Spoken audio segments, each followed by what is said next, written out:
Buqoqni oldirib qutulasizmi yoki tutilasizmi?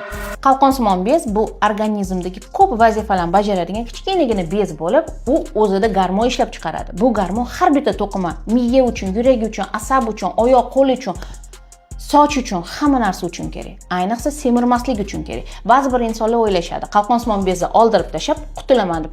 Aksincha, qalqonsimon bezni oldirsangiz tutilasiz. Ya'ni har kuni bir nechta gormonlarni ichishingizga, gormonlarni normaga keltirishingizga va Alloh yaratib qo'ygan bitta organni olib tashagandan keyin uni o'rnini hech narsa bosmasligini bilishingiz kerak. Qalqonsimon bezni iloji boricha oldirmaslikka harakat qilish kerak. Faqatgina qalqonsimon bezda onkologik kasallik, ya'ni rak, saraton yoki zaharli buqoq bo'lsagina uni oldirish yoki kuydirish mumkin.